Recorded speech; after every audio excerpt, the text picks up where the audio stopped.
여러분, 좋은 나라는 어떤 나라일까요? 좋은 나라를 사람들이 다 꿈꾸고 있는데요.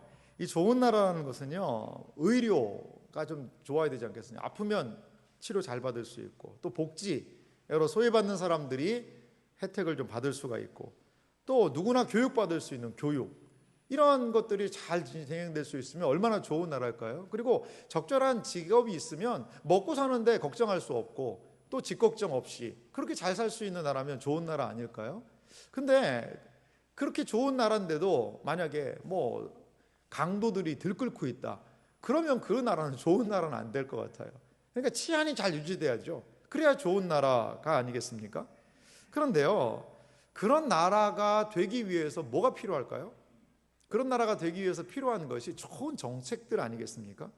그러면 정책만 있으면 그런 나라가 되나요? 아니죠. 이 정책을 실행하기 위해서는 재정적인 것도 투입이 돼야 되고, 돈만 있으면 되는 것도 아니더라고요.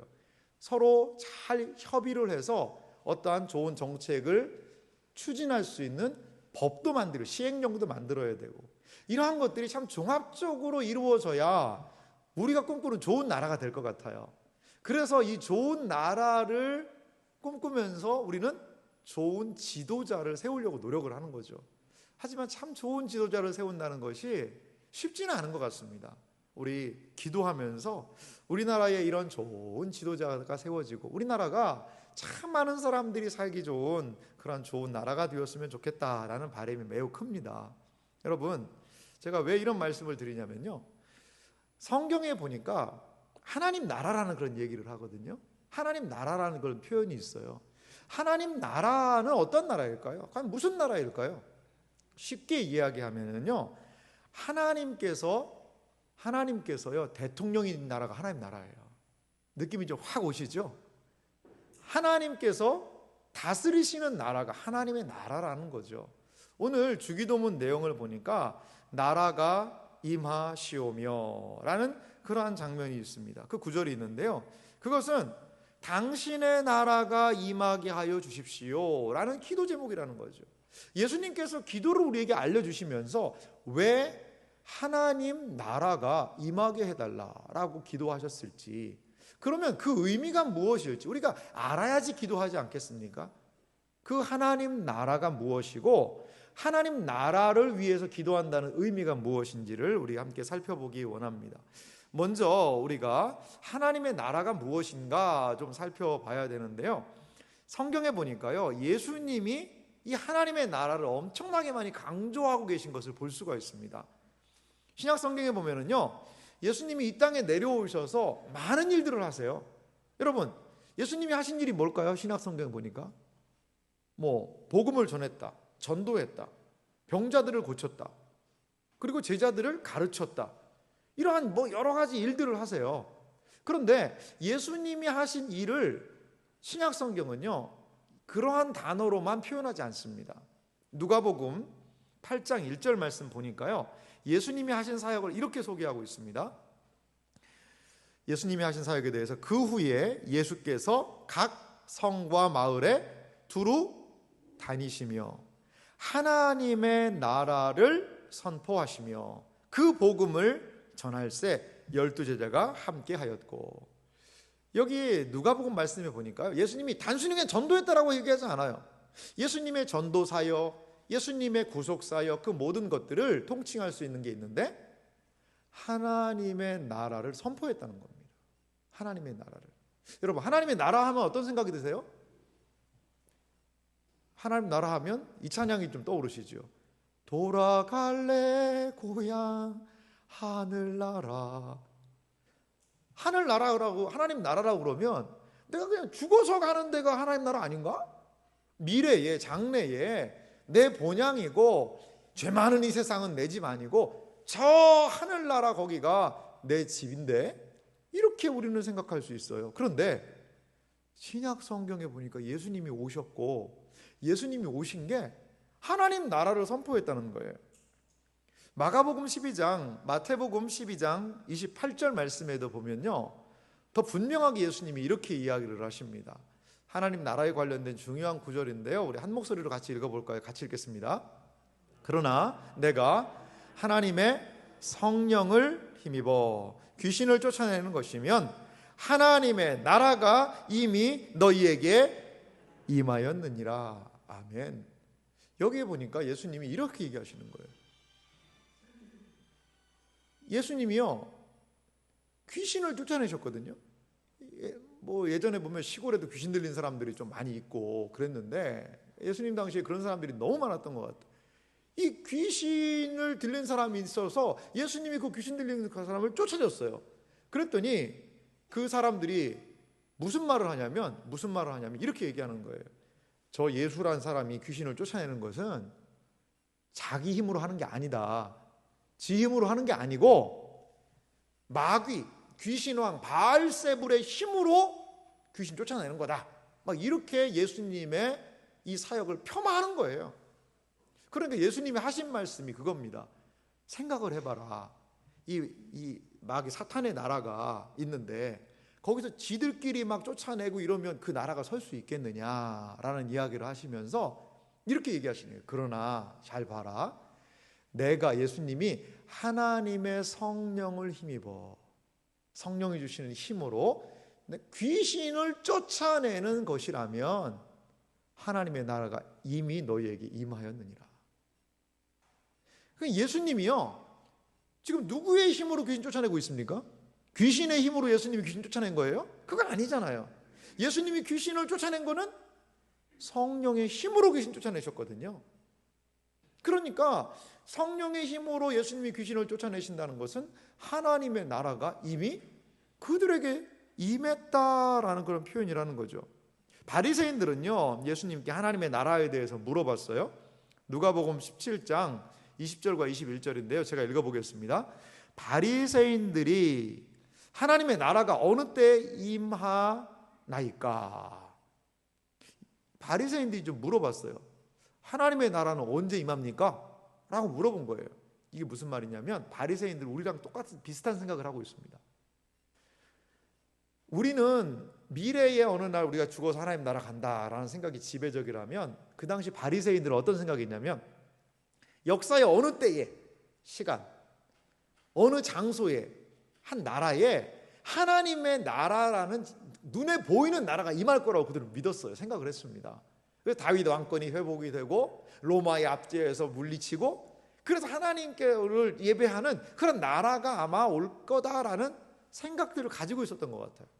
그러니까 하나님 나라가 오는 시간, 장소가 그들에게는 기대가 됐던 거죠. 그런데 예수님께서는 무엇을 얘기하세요? 하나님의 나라는 볼 수 있게 어떠한 시간에 어떠한 장소에 여기 하나님 나라가 임했다라는 것이 아니고 21절은 궁금하죠. 함께 읽겠습니다. 예수님의 말씀, 하나님의 나라에 대한 중요한 말씀입니다. 같이 읽겠습니다. 또 여기 있다 저기 있다고도 못하리니 하나님의 나라는 너희 안에 있느니라. 아멘. 하나님의 나라가 어디 있다는 거예요? 너희 안에 있다는 거예요. 바리새인들은 이해를 못하는 거죠. 그런데요, 예수님께서 하나님의 나라가 너희 안에 있다라는 말씀을 잘 살펴보면요, 이런 의미가 있습니다. 예수님이 오시기 전까지요, 사단의 권세가 사람들을 억압하고 있었어요. 그러니까 뭐 하는 거예요? 귀신 들리는 거예요. 그러니까 뭐 하는 거예요? 그 사단의 권세 아래에서 옴짝달싹을 못하는 겁니다.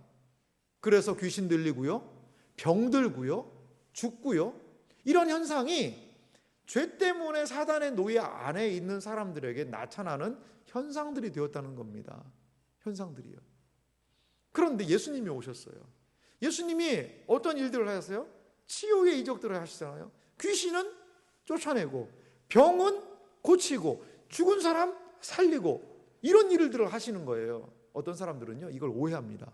그래서 어떻게 생각하냐면 죽은 사람을 두고 기도하는 거예요.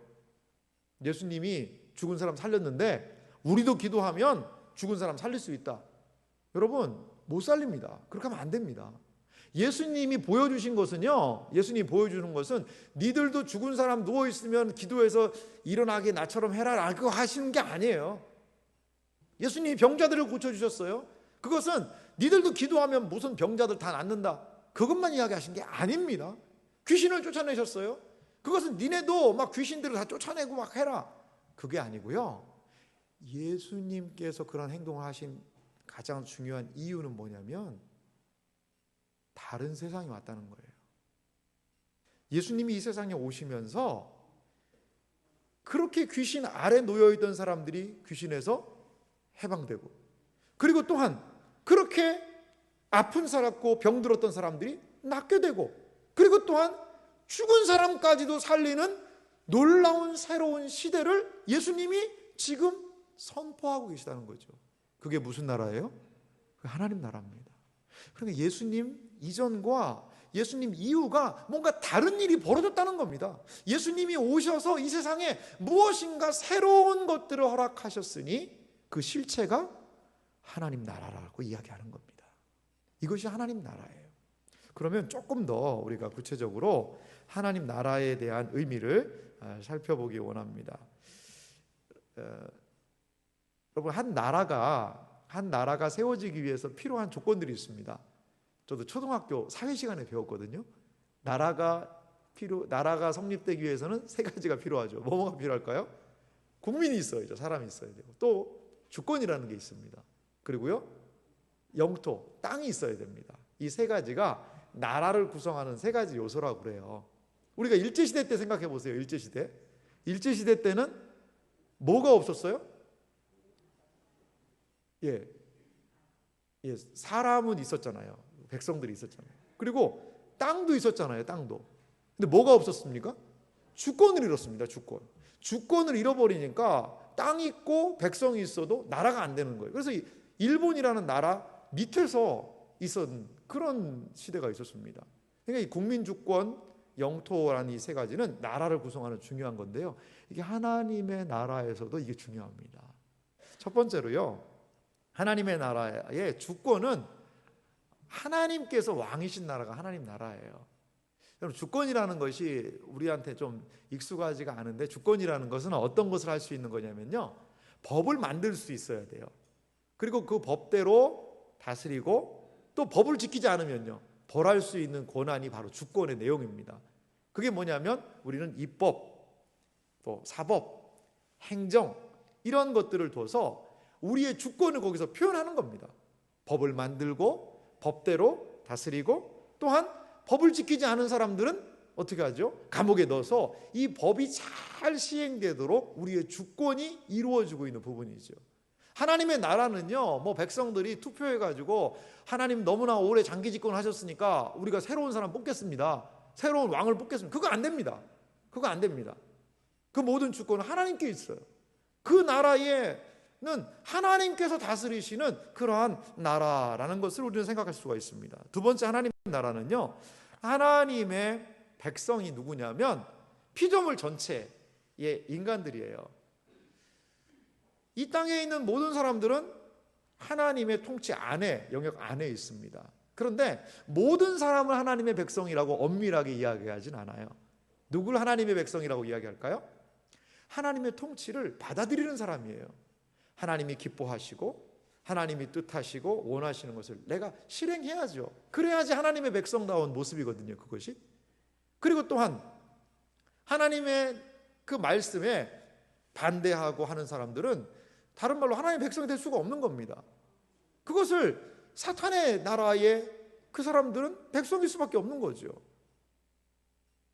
세 번째로, 하나님의 나라의 영토에 대한 것을 생각할 수가 있는데요, 땅이라는 것은 사실 하늘과 땅, 우주 전체가 하나님의 나라의 영토라고 우리는 생각할 수가 있습니다.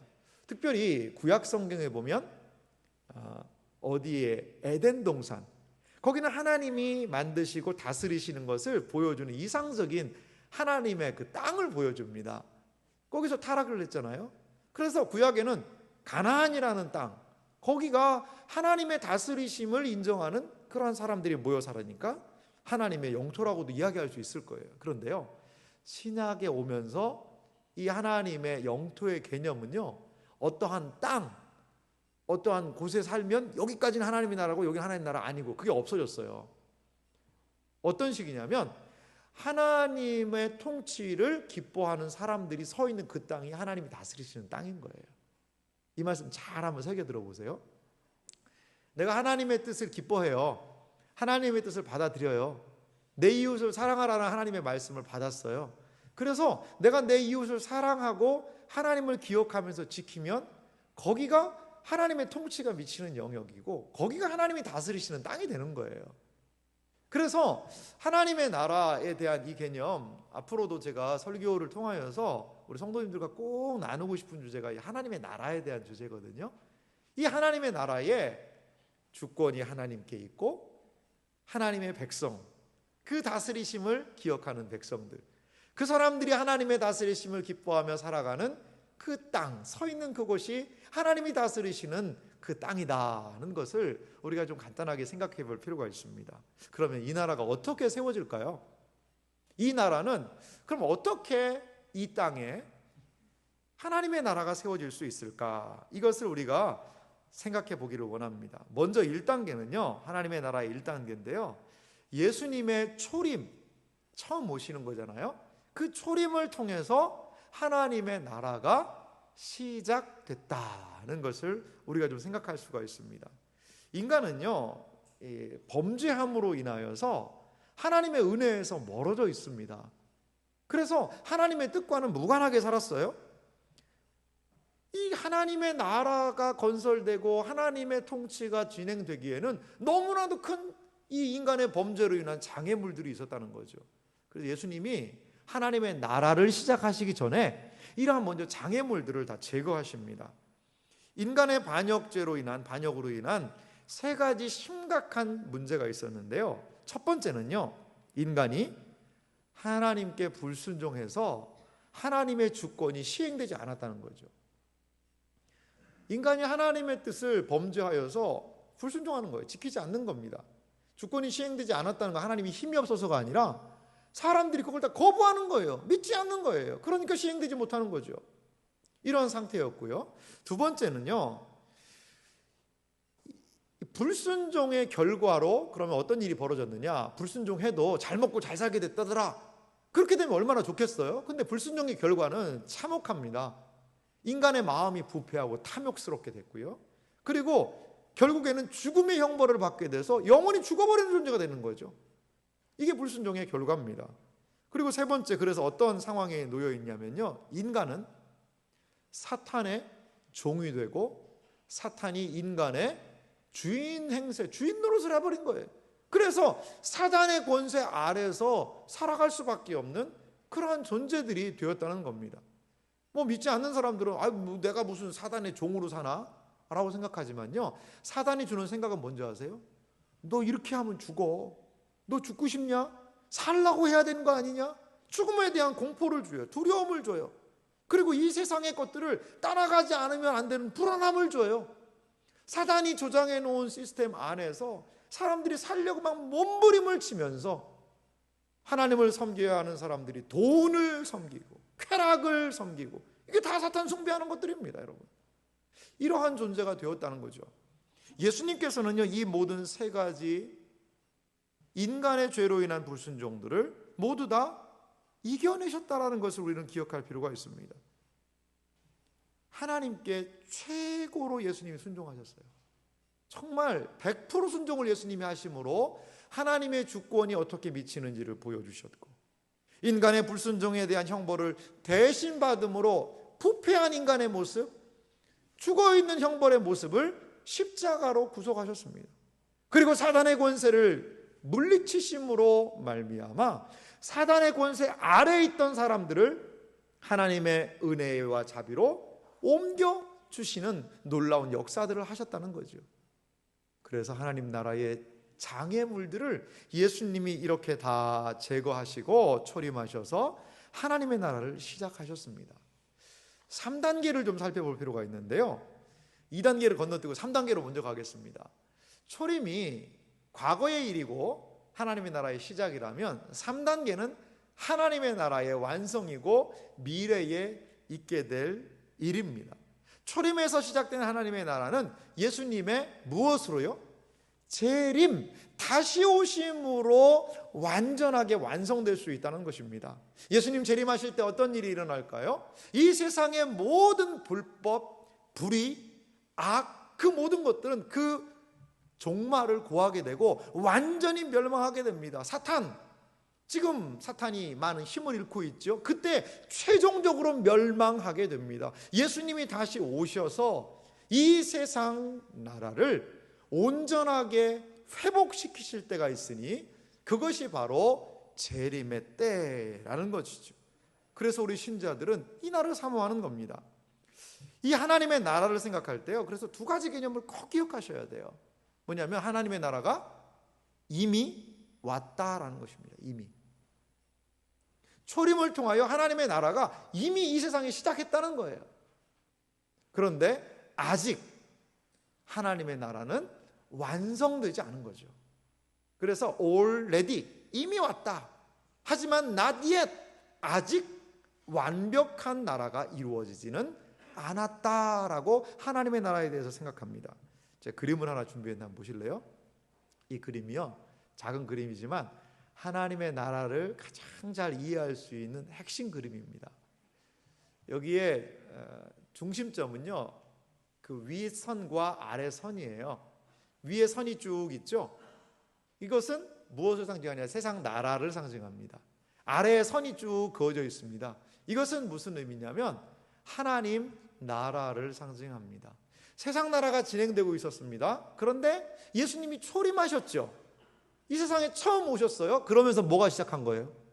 하나님의 나라가 시작한 것이죠. 시작한 겁니다. 세상 나라의 선을 보세요. 끝이 있습니다.